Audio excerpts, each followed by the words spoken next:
Hello guys. तो आज हमारे जो गेस्ट है वो रमेश मेनन जी है, फाउंडर ऑफ दिल्ली कंसोर्टियम। तो आज हम सर से master plan, Delhi master plan के बारे में बातें करेंगे, डेवलपमेंट्स के बारे में बातें करेंगे। तो अभी सर आप थोड़ा इंट्रोडक्शन दे दीजिए अपना थोड़ा सा। मैं रमेश मेनन और मैं अर्बनाइजेशन और खासकर दिल्ली मास्टर प्लान पे सक्रिय रहा हूँ पिछले 17 साल से। अर्बनाइजेशन इसलिए कि ये 95% देश को अर्बनाइजेशन इफेक्ट करता है। आंकलन है कि 2045 तक 60 से 65% हिंदुस्तान शहरों में रहेगा। आज करीब 30% है। तो आज जितनी आबादी है उसकी दुगनी आबादी, ऑलमोस्ट 70 से 80 करोड़ आदमी शहरों में रहेगा। तो ये एक सब्जेक्ट है जिस पे हम सबको तवज्जो देना चाहिए और हमने इसमें स्पेशलाइज किया। और खासकर दिल्ली मास्टर प्लान इसलिए कि राजधानी है और राजधानी का विकास कैसे होगा, किन कारणवश रुक सकते हैं, क्या क्या स्टेक होल्डर्स ने कार्य करने हैं, उसके बारे में अगर जितनी बारीकी में आप जानना चाहेंगे, I will only be glad to contribute. Thank you sir.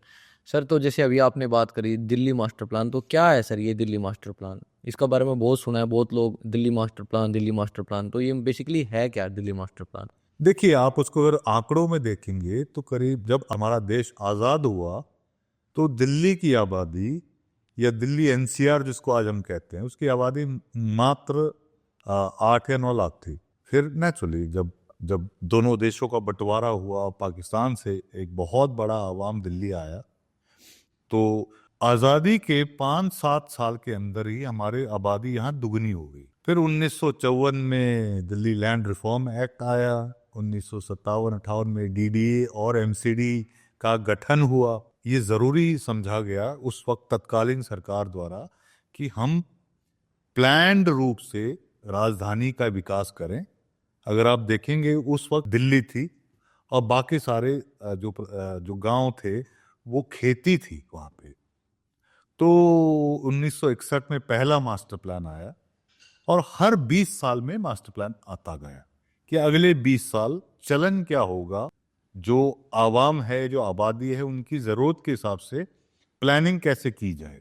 तो दिल्ली डेवलपमेंट अथॉरिटी जब बना था 58 57 58 में, 61 में पहला मास्टर प्लान आया, 81 उस तरीके से। अभी जो मास्टर प्लान चलित है वो है मास्टर प्लान 2021 और 2041 का ड्राफ्ट लेफ्टिनेंट गवर्नर साहब जो दिल्ली के जो चेयरमैन डीडी होते हैं, उन्होंने अप्रूव करके मिनिस्ट्री ऑफ हाउसिंग और अर्बन अफेयर्स को भेजा हुआ है।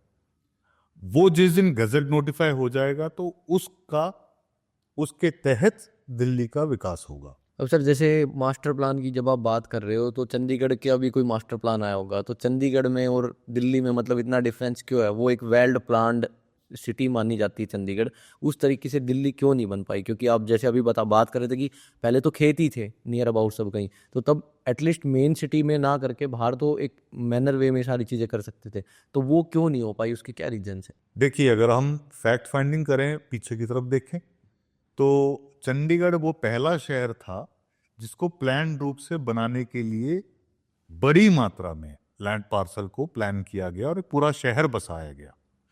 और बदकिस्मती ये है कि हिंदुस्तान में ग्रीन फील्ड सिटीज बहुत कम बने हैं, मात्र 5-7 बने होंगे जो कि जीरो से बने हैं, वरना तकरीबन शहर किसी एग्जिस्टिंग शहर का एक्सटेंशन ही बना है। ठीक है, हम गुड़गांव बैठे हैं इस वक्त, तो गुड़गांव भी मैं नहीं कह सकता हूँ ग्रीन फील्ड है, बट एक बड़ा लैंड मास, ऑलमोस्ट 25,000 हेक्टेयर का लैंड मास प्लान किया गया। हाँ, उसकी इंटरनल प्लानिंग सही है गलत है उस पर हम बहस कर सकते हैं। तो चंडीगढ़ और दिल्ली को जब आप कंपेयर करते हो, दिल्ली और चंडीगढ़ में एक बहुत बड़ा फर्क है। वो फर्क ये है, दिल्ली में जो डिमांड थी बहुत तेजी से बढ़ती चली गई। अगर आंकड़े देखे जाएं तो करीब 5 लाख लोग हर साल दिल्ली में माइग्रेट होके आते रहे। तो अगर आप उसको विभाजन करें 6 से या 5.5 से, तो करीब 90,000 मकान बनने चाहिए थे हर साल। पर डीडीए इकलौती एजेंसी थी जो हाउसिंग सप्लाई क्रिएट कर रही थी, प्राइवेट सेक्टर की नदारत थी, तो फुलफिल नहीं कर पाई फुलफिल नहीं कर पाई। तो डीडीए का अगर एवरेज देखोगे 10 से 12 हजार मकान साल में बनते थे, 90,000 की जरूरत थी। तो ये जो आबादी आ गई दिल्ली में, ये अनऑथराइज कॉलोनीज और कच्ची कॉलोनियों में और जो अनऑथराइज्ड कह लो या अनप्लैन्ड सेटलमेंट्स में बस गई। समझ गया सर। तो अब एक जरूरत भी है और अनिवार्य है कि हम जो कुछ भी फर्दर डेवलपमेंट करें उसको प्लान रूप से करें, और जो पीछे बन चुके हैं उनको आप अलग नहीं कर सकते हैं, उनको किसी अर्बन रीजनरेशन के तहत उनको भी ट्रंक इंफ्रास्ट्रक्चर से जोड़ा जाए। और quality of life is the essence of any master plan, ऐसा मेरा मानना है। तो उन कस्बों में उन अनऑथराइज्ड या अनप्लान्ड सेटलमेंट्स को भी better quality of life index के तहत लाना चाहिए। एक सर, जब जैसे लेट एग्जांपल मास्टर प्लान को इम्प्लीमेंटेशन करते हैं तो सबसे बड़ी हर्डल क्या है, मतलब उसमें क्या प्रॉब्लम्स आती है, क्या दिक्कत फेस करनी पड़ती है सरकार को जो कि वो अच्छे से इम्प्लीमेंटेशन नहीं हो पाता दिल्ली में? देखिए, अगर आप लार्जली, मैं सिर्फ दिल्ली की बात नहीं कर रहा, हर जगह की बात यह है, 3 मुख्य कारण होते हैं जिससे गति बनती है। एक तो है पॉलिटिकल स्टेबिलिटी। अगर राजनीतिक तौर पे 5 साल 10 साल का एक लाइन ऑफ साइट हो कि स्टेबिलिटी रहेगी, तो प्राइवेट सेक्टर की निवेश बहुत ज़्यादा मात्रा में आ जाती है। आप समझो, आज से 30 35 40 साल पहले चाहे स्कूटर हो, चाहे कार हो, चाहे किताबें हो, चाहे हर चीज या तो कोटा के तहत था या सरकार बनाती थी। हाउसिंग भी यही था, हाउसिंग बोर्ड होते थे मुख्य तौर पे हर स्टेट में। सरकार की एक लिमिटेशन होती है कि कितना वो थॉट डाल सके, कितना टाइम डाल सके और कितना फाइनेंस डाल सके। तो अगर पॉलिटिकल स्टेबिलिटी हो तो प्राइवेट सेक्टर इन्वेस्टमेंट आते हैं। प्राइवेट सेक्टर इन्वेस्टमेंट आता है तो modern design, modern concept, faster execution capability आती है। तो अड़चन तो यही होती है, अगर हम कहें political stability, management bandwidth, financial ability और टेक्निकल कॉम्पिटेंस, ये 4 चीजें हैं। और उसी से शहरीकरण में गति आती है। वरना ये जो डिमांड सप्लाई का मिसमैच है जो सदियों से चलता आया है, वही आगे भी चलता रहेगा। नेक्स्ट गवर्नमेंट बीजेपी की बनेगी दिल्ली में तो उसका क्या इम्पैक्ट पड़ेगा दिल्ली के ऊपर? देखिए साहब, हमने अभी जिक्र किया पॉलिटिकल स्टेबिलिटी का। एक 27-28 साल बाद एक ऐसा सिचुएशन आया है कि बीजेपी दिल्ली में जीती है। पर वो तो चलिए पार्टी पॉलिटिक्स से अलग हट के अगर हम सोचें, दिल्ली पूर्ण राज्य नहीं है, फुल स्टेटहुड नहीं है। तो जरूरी है दिल्ली की सरकार का एक समागम बने, कोऑर्डिनेशन बने सेंट्रल गवर्नमेंट के साथ। और हम कितना भी चाहें, दिल्ली राज्य होने के अलावा सेंट्रल भारत के देश का भी सीट ऑफ गवर्नेंस है। अगर आप वॉशिंगटन डीसी को देखें, वॉशिंगटन डिस्ट्रिक्ट ऑफ कोलंबिया, तो उस जगह पे उस देश की सरकार का चलन है। उसी तरह आप टोक्यो देखें, लंदन देखें। तो मेरी समझ से जो आज जो नई गवर्नमेंट बनी है और उसी पार्टी का गवर्नमेंट सेंटर में भी है, तो मेरी समझ से ना केवल कोऑर्डिनेशन बट प्लानिंग और इन्वेस्टमेंट भी बहुत तेजी से बढ़ेगा। मैं हिंदी और इंग्लिश में दोनों में कहते हुए कतराता नहीं। जो चीजें हो रही हैं इस वक्त और मास्टर प्लान को इन लेटर एंड स्पिरिट इंप्लीमेंट किया जाए, Delhi can double it's GDP every 7 years। हर 7 साल में दिल्ली की जीडीपी दोगुनी हो सकती है। इतना पोटेंशियल है दिल्ली राज्य में, और उसका जो ट्रिगर है वो दिल्ली मास्टर प्लान 2041 होगा। तो सर, जैसे अभी बीजेपी सरकार आ गई है यहाँ पे दिल्ली में, तो अब उससे अर्बनाइजेशन में क्या हेल्प होगी, और ज़्यादा तेज बढ़ेगी या स्लो होगी, क्या मानते हो आप?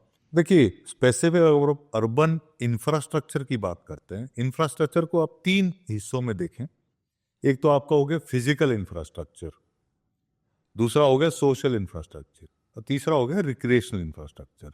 फिजिकल इंफ्रास्ट्रक्चर में चाहे रोड हो, चाहे ट्रंक इंफ्रास्ट्रक्चर हो, सीवर का, पानी का, जिस भी चीज का, उसमें बहुत बड़ी गति आएगी, बहुत बड़ी गति आएगी। आपने देखा होगा यूईआर ऑलमोस्ट इनॉग्रेशन पे आ गया है। दिल्ली के जो पाइपलाइन है पानी के, सीवर के, तकरीबन दिल्ली में ऑलमोस्ट 40 साल पुराना है। नेचुरली उस दिन की आबादी के हिसाब से उसमें ऑगमेंटेशन की जरूरत पड़ेगी। अब वो पूर्ण रूप से परिपक्व नहीं है वो, तो उसको बढ़ाया जाएगा। दूसरी बात आई सोशल इंफ्रास्ट्रक्चर की, चाहे स्कूल हो, हेल्थ केयर हो, हर चीज की जरूरत है। दिल्ली मास्टर प्लान के हिसाब से हमारी आबादी आज अगर 2 करोड़ है, वो बढ़ के 3 करोड़ 40 लाख हो जाएगी। अंदाजन 1.5 करोड़ आदमी ज्यादा आएगा।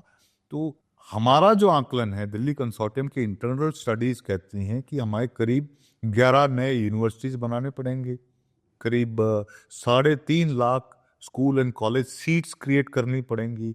उसी तरह आज अगर हमारा हॉस्पिटल बेड कैपेसिटी दिल्ली में अगर 55,000 है, उसको तिगुना करना पड़ेगा। तो ये इंफ्रास्ट्रक्चर का ऑगमेंटेशन सेंटर और स्टेट के साथ होने से उसमें गति होगी। अगर यह पॉलिटिकल स्टेबिलिटी का एहसास, आभास प्राइवेट सेक्टर को होता है, तो बड़ी मात्रा में निवेश प्राइवेट सेक्टर का भी होगा। सर एक मेजर रीजन क्या है जो दिल्ली में पोल्यूशन इंक्रीज हो रहा है या ओवर क्राउडेड हो रहा है दिल्ली, तो वो उसका मेजर रीजन क्या है और वो कैसे मतलब रोक सकती है सरकार, पर रोक नहीं पा रहा है क्या, मतलब कैसे क्या हो रहा है? पोल्यूशन का जो मुद्दा है साल में 2 महीने के लिए जरूर उठता है, फिर लोग भूल जाते हैं। जी सर। सरकारी तंत्र इसको निरंतर, एक जिसको कहते हैं ना नॉन बैंडेड अप्रोच, अगर वो लें, ठीक है समस्या जटिल है, बड़ी दिक्कत है, पर उसमें एक लॉन्ग टर्म प्लान जिसमें ना केवल सरकारी अफसरान बल्कि प्राइवेट सेक्टर के एक्सपर्ट्स, एजुकेशन इंस्टीट्यूट्स, सबको शामिल किया जाए, इसका हल मिल तो जाएगा, पर है मुश्किल पर असाध्य नहीं है। इससे बुरी हालत थी बीजिंग की, जब ओलंपिक्स होने थे, उन्होंने कुछ कड़े डिसीजंस लिए। उन कड़े डिसीजंस की वजह से AQI लेवल में उन्होंने ऑलमोस्ट 95% की कटौती की है। ऐसा नहीं है कि नहीं हो सकता, पर यह जरूरी है कि इंटेंट और एबिलिटी दोनों का समागम हो। तो और सर बेसिकली बहुत सारी फॉरेन में जो सिटीज़ है वो बहुत ज़्यादा ग्रो कर रही है, जैसे आपने अभी बीजिंग का भी बताया, तो उससे दिल्ली क्या सीख ले सकती है सर?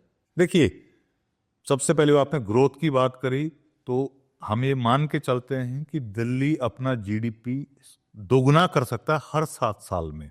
तो आज अगर हमारी GDP अगर मान लीजिए 70,000 करोड़ है, तो 7 साल में 1.5 लाख करोड़ होगा। सर ये तो बी पॉइंटिंग हो गया, ग्रोथ आप मतलब इकोनॉमिक्स में ले जा रहे हो, बट मैं बात कर रहा हूँ पोल्यूशन के रिगार्डिंग होगी, डेवलपमेंट के रिगार्डिंग होगी, अर्बन डेवलपमेंट जो होगी उसके रिगार्डिंग होगी। जैसे अभी आपने थोड़ी देर पहले बताया था कि UER कंप्लीट हो गया है बन के, तो मतलब उन सारी चीज़ों में मतलब इतनी पीछे क्यों है? पीछे देखिए, अगर मैं फिर कह रहा हूं कि जो पॉलिटिकल स्टेबिलिटी की बात थी, अगर सरकार के सारे तंत्र, अब जैसे कई डिपार्टमेंट्स हैं, सर्विस प्रोवाइडिंग एजेंसीज कह लीजिए या गवर्निंग एजेंसीज, चाहे दिल्ली का रेवेन्यू डिपार्टमेंट हो, चाहे दिल्ली जल बोर्ड हो, या बिजली वितरण निगम जितने थे वो हों, वो किसी और एजेंसी को रिपोर्ट करते थे, और कुछ डिपार्टमेंट सेंट्रल गवर्नमेंट को रिपोर्ट करते थे। मतलब मिसमैनेजमेंट था पहले, कुछ सेंट्रल गवर्नमेंट के पास, मैं भी कहूंगा मिसमैनेजमेंट था, बट कभी शायद दोनों तरफ से बराबर रूप में एक दूसरे की तरफ हाथ नहीं बढ़ाया, या यूं मान के चलिए कि एक बड़ी तेज दौड़ना चाह रहा था, दूसरा उसको ब्रेक मार रहा था। बट अब वो शॉर्ट हो जाएगा सारा, क्योंकि अब तो बीजेपी आ गई है, तो अब आगे इसके अच्छे मतलब रिजल्ट आ सकते हैं। हाँ, देखिए ग्रोथ की जब आप बात करते हैं, ग्रोथ नेचुरली इकोनॉमिक सेंस में ही होगा, और ग्रोथ का एक और मापक है बिसाइड्स द GDP कि आप कितने रेलेवेंट और कंटेम्पररी हो। तो दिल्ली में अब हार्ड मैन्युफैक्चरिंग इंडस्ट्रीज नहीं लगेंगी या नहीं लगनी चाहिए, हमारे को सॉफ्ट इंडस्ट्रीज की तरफ जाना चाहिए।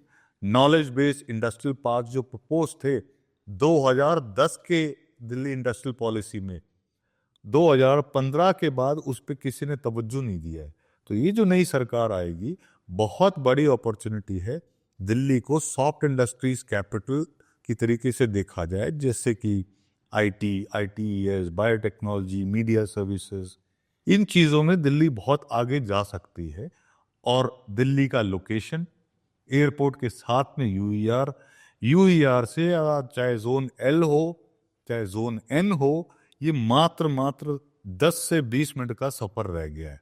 तो अगर 20 मिनट का सफर एयरपोर्ट से अगर साइबर हब का है, तो 20 मिनट का ही सफर यूईआर पे, चाहे एल जोन हो या एन जोन पे, बड़े इंडस्ट्रियल क्लस्टर्स बन सकते हैं, टेक्नोलॉजी हब्स बन सकती हैं। और मेरा ऐसा मानना है कि जो आने वाली नई जो सरकार बनेगी वो इस पे बहुत ज़्यादा तवज्जो देगी।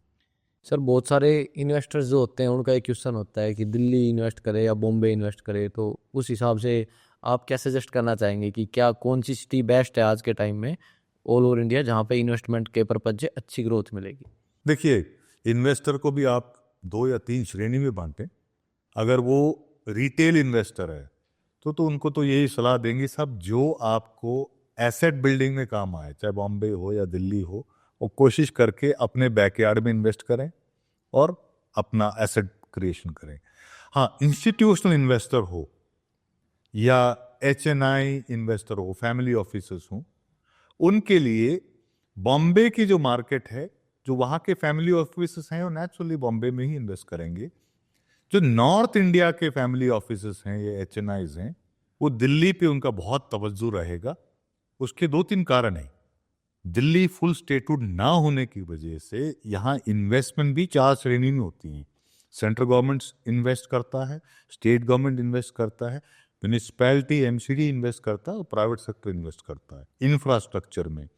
तो दिल्ली में आप जैसे आपने UER 2 देखा, UER 1 बनेगा, UER 3 भी बनेगा NH10 तक। अगर आप ओवरऑल NCR प्लानिंग बोर्ड का नक्शे देखें, दिल्ली से तमाम एक्सप्रेसवेज और हाईवेज निकलते हैं, चाहे जम्मू कटरा हो, दिल्ली मुंबई हो, दिल्ली देहरादून हो। ये जो लिंकेजेस हैं दिल्ली को ना केवल डिकंजेस्ट करेगा, पर दिल्ली को हर मेजर इकोनॉमिक सेंटर से 2 से 3 घंटे के अंदर जोड़ेगा। तो ये बहुत बड़ा डेवलपमेंट है। दिल्ली एयरपोर्ट का कैपेसिटी आज अगर 5.5 या 6 करोड़ है, तो हम 10 करोड़ ट्रैवलर्स को साल में हैंडल कर सकते हैं। तो कैपेसिटी बिल्डिंग बहुत बड़ा चैलेंज भी है और बहुत बड़ी अपॉर्चुनिटी भी है जो दिल्ली एक्सरसाइज करेगा। तो मेरा पर्सनल रुझान दिल्ली की तरफ है, ना कि बॉम्बे की तरफ, क्योंकि बॉम्बे का क्षेत्रफल छोटा है और टिकट साइज बहुत एक्सपेंसिव है। एक सर जैसे अभी अपना जेवर एयरपोर्ट शुरू हो रहा है, तो उससे क्या लगता है आपको दिल्ली का थोड़ा वर्कलोड जो उस पे ट्रैफिक है वो थोड़ा कम होएगा, या आप क्या राय रखते हैं इस बारे में? देखिए, किसी ने बड़ा अच्छा आंकड़ा शेयर किया था। बेंगलोर की आबादी 1 करोड़ 30 लाख है, पर ऑलमोस्ट 1 करोड़ गाड़ियां हैं वहां पे। बॉम्बे की आबादी 2 करोड़ 20 लाख है, तो ऑलमोस्ट 40 लाख गाड़ियां हैं। दिल्ली की आबादी 2 करोड़ है, तो हमारे पास भी 1.25 करोड़ गाड़ियां हैं। तो ये जो वेहिकुलर डेंसिटी दिल्ली में कम नहीं होगी, नहीं हो सकती, जब तक कि ट्रांसपोर्ट या मोबिलिटी इंफ्रास्ट्रक्चर गवर्नमेंट बहुत बड़े तादाद में ना लाए। पर सड़कें तो उतनी ही हैं, आप और 5,000 बसें उतारोगे तो उसका कोई हल नहीं है।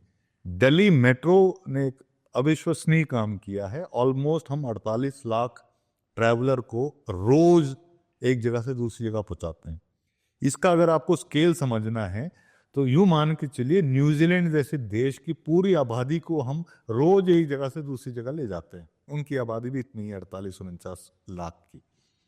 तो मोबिलिटी इंफ्रास्ट्रक्चर में इन्वेस्टमेंट कितना होगा, रोड्स की वाइडनिंग में कितना निवेश होगा, ये आज आंकलन नहीं कर सकते। बट करीब 27,000 किलोमीटर रोड लेंथ बढ़ाने का प्रपोजल है इन दी दिल्ली मास्टर प्लान MPD 2041।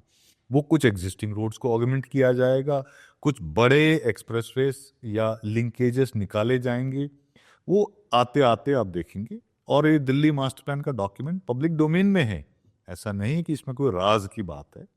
इसमें पर सारे स्टेक होल्डर्स का एक होना जरूरी है, चाहे गवर्नमेंट हो, इन्वेस्टर हो, बैंक्स हो, लैंड ओनर्स हो, डेवलपर्स हो या एंड यूजर्स हो। तो बेसिकली सर कि अगर लार्ज स्केल पे इंफ्रास्ट्रक्चर डेवलप होए तो दिल्ली की ट्रैफिक की प्रॉब्लम सोल्व हो सकती है। हो सकती है। बहुत बड़ा चैलेंज है कि आप प्राइवेट ट्रांसपोर्ट से पब्लिक ट्रांसपोर्ट पे लोगों को ले जाना अपने आप में एक बड़ा चैलेंज होता है हर देश के लिए। तो दिल्ली का चैलेंज है। बट वो कहते हैं कि बिल्ली को देखकर कबूतर को आंख बंद करने से बिल्ली चली नहीं जाती। उसी तरीके से हम इन प्रॉब्लम्स को नज़ारद ना करें, एक्सेप्ट करें कि ये प्रॉब्लम है। अगर हमें अनुमान है कि अगले 15 से 17 साल में 1.5 करोड़ आबादी हमारी बढ़ेगी, तो बढ़ेगी, ठीक है। उन राज्यों में कोशिश करके एक परसेंटेज पॉपुलेशन को वहाँ रोका जा सकता है। बट दिल्ली का जो कल्चर, इकोनॉमिक्स, जो कैरेक्टर, इंडस्ट्रियल नेचर, उसको बदलने की ज़रूरत है। तो जो जिसको हम कहते हैं शॉप फ्लोर वाले वर्कर्स, अगर वो माइग्रेट होते हैं, उनकी तादाद ज़्यादा होती है, तो उनके लिए housing, recreation, social infra provide करना एक अलग चैलेंज है। अगर आप टेक्नोलॉजी और इसको तो दूसरे किस्म के लोगों का माइग्रेशन होगा, तो उनके लिए क्या ज़रूरतें होंगी उसको फैक्टर करके आज से ही जो जोनिंग है या जोनल प्लान्स हैं, उस पे जो सेक्टर डेवलपमेंट होंगे, उस पे जो प्रोजेक्ट डेवलपमेंट होंगे, उसमें प्राइवेट सेक्टर, गवर्नमेंट, इन्वेस्टर्स सब मिल के अगर कार्यरत होंगे तो इसकी एडवांस प्लानिंग की जा सकती है। एक सर, जैसे अर्बनाइजेशन की वजह से दिल्ली की जो हिस्ट्री है, जो उनके रिचुअल्स हैं, वो उनको मतलब डैमेज होंगे, या मतलब आपके अकॉर्डिंग क्या इम्पैक्ट पड़ेगा उससे? देखिए सब, ये तो राजनीतिक तौर पे कई नेताओं ने, मैं खैर कईयों को तो मैं नेता भी नहीं मानता, लीडर नहीं है, दे आर पॉलिटिशियंस। वो डराने के लिए कहते हैं दिल्ली का कल्चर डाइल्यूट हो जाएगा या दिल्ली का कोई और चीज ए और बी उसको आके डैमेज करेगा। मैं नहीं मानता। हमारा कल्चर कहाँ है? अगर आप दिल्ली को 40 साल पहले ले जाओ, हमारा कल्चर हमेशा गांव में रहा है, देहात में रहा है। क्या पिछले मास्टर प्लान्स ने देहात को जोड़ा है? अगर नहीं जोड़ा है तो ये सबसे अच्छा मौका है कि हम दिल्ली देहात को जोड़ लें मेन लाइन ट्रंक इंफ्रास्ट्रक्चर के साथ। गांवों की भी क्वालिटी ऑफ लिविंग उसी उच्च स्तर का हो जो पॉसिबली साउथ दिल्ली के सबसे प्रीमियम कॉलोनी का हो। अगर ये अचीव हम कर लेते हैं मास्टर प्लानिंग के जरिए और एग्जीक्यूशन के जरिए, तो कोई कल्चर लॉस नहीं होता है। आप किसी भी स्कैंडिनेवियन कंट्री में जाइए, किसी भी टूरिस्ट जगह जाइए, अर्बनाइजेशन से या ज्यादा लोगों के आने से कल्चर डाइल्यूट नहीं होता है। कल्चर को अलग तौर पे उसको बिल्ड करते चले जाएं तो वो शायद उस शहर के सुंदरता को या आकर्षण को बढ़ाता ही है। सर, अब आपके हिसाब से डेवलपमेंट के अकॉर्डिंग तो अब फ्लैट में इन्वेस्ट करना चाहिए किसी को, या लैंड में करना चाहिए दिल्ली में, तो या फार्म लैंड में करना चाहिए? आजकल फार्म लैंड भी बहुत एक चलन हो गया है कि फार्म हाउस खरीद लो या फार्म लैंड, तो किस में इन्वेस्ट करना चाहिए आपके हिसाब से? अगर फ्लैट की बात करते हैं तो बहुत तमाम ऐसे स्कीम्स आई थी जहां लोगों ने कहा जी आप फ्लैट ले लो, हम 2 साल में देंगे, 5 साल में देंगे। कोई भी फ्लैट, मैं सिर्फ दिल्ली की बात नहीं करता, कहीं भी अपार्टमेंट तो आप तब लेंगे जब उस पे कोई मोहर हो सरकार की, हमने इस लैंड पे ये डिजाइन, ये प्रोडक्ट बनाने की अनुमति दी है। उस डेवलपर ने अगर रेरा अप्रूवल लिया हुआ है तो ही आप परचेज कर सकते हैं कानूनन भी। तो आज अगर कोई कहे आपको कि साहब दिल्ली में फ्लैट लॉन्च कर रहे हैं, मैं समझता हूं वो एक प्रॉमिस है, उसमें कोई तथ्य नहीं है। क्योंकि अभी लैंड है, सरकार ने या डीडीए ने सेक्टर प्लान्स रिलीज कर दिए हैं। अब सेक्टर की मात्रा तय होगी कि 500 एकड़ का मान लीजिए एक सेक्टर है, उसके इंटरनल रोड्स बनेंगे, ट्रंक इंफ्रास्ट्रक्चर बनेगा। करीब 40% टोटल जमीन इंफ्रास्ट्रक्चर और इन जरूरतों के लिए चली जाएंगी। बाकी बचे 60, उस पे उसका अर्बन डिजाइन कैसा बनेगा, कौन उसको लीड लेगा, वो सारी चीजें तय होंगी। तो अपार्टमेंट बिकने या बनने की बारी मेरे ख्याल से अभी 1.5 साल दूर है। तो अभी अगर आप HNI हैं, आप लैंड में इन्वेस्ट कर सकते हैं। आप अगर डेवलपर हैं तो आप लैंड में इन्वेस्ट कर सकते हैं। अगर आप एंड यूजर हैं तो कुछ गांव हैं, करीब 47, जो ग्रीन डेवलपमेंट एरिया में आते हैं, उसमें आप प्रोस्पेक्टिव फार्म हाउस डेवलपमेंट के लिए खरीद सकते हैं। एक सर, जैसे अभी बीच में एक चलन आया था कॉमर्शियल प्रॉपर्टी में इन्वेस्ट करने का, जैसे let example DLF cyber hub एक अच्छा चला तो लोगों ने इन्वेस्ट कर दिया बहुत सारी प्रॉपर्टीज में कॉमर्शियल में। बट अभी बहुत सारे मॉल्स ऐसे हैं जो 90% खाली पड़े हुए हैं। तो दिल्ली में भी ऐसा ही है, गुड़गांव में भी ऐसा ही है। तो इससे बचने के लिए या ऐसी मतलब जो स्कीम्स होती है या डेवलपर में हम ना करें इन्वेस्ट, तो उसके लिए मतलब हम क्या कर सकते हैं? क्योंकि डेवलपर ने भी अपना प्रॉमिस तो पूरा करा ही है, उन्होंने तो बिल्ड करके दे दिया, बट अभी वहाँ पे कुछ डेवलप नहीं हो पाया या वहाँ पे कोई लोग नहीं आ रहे, फुटफॉल नहीं है, तो उसका तो डेवलपर भी कुछ नहीं कर सकता। तो ऐसी प्रॉपर्टी को कैसे हम पहचानें और सही तरीके से इन्वेस्ट करें? देखिए, कोई भी कमर्शियल प्रॉपर्टी हो, चाहे मॉल कह लें या ऑफिस स्पेस कह लें या कुछ भी कह लें, उसका बसना जरूरी है। बसने के लिए आबादी इर्द गिर्द में होनी जरूरी है। आपने साइबर हब का मिसाल दिया। साइबर हब डीएलएफ का प्रोडक्ट है। डीएलएफ पूरा शहरीकरण के प्रोसेस पे चलता रहा है। उन्होंने हाउसिंग भी बनाया, रिक्रिएशनल इंफ्रा भी बनाया, फिजिकल इंफ्रा भी बनाया और साइबर हब भी बनाया। ये जो स्टैंड अलोन बिल्डिंग्स कोई बनाते हैं डेवलपर और उसको एश्योर रेंटल्स और इस अजीब अजीब जो स्कीमें होती हैं उसके तहत बिकती हैं, क्या उसके इर्द गिर्द आबादी है जो उसमें काम कर सके?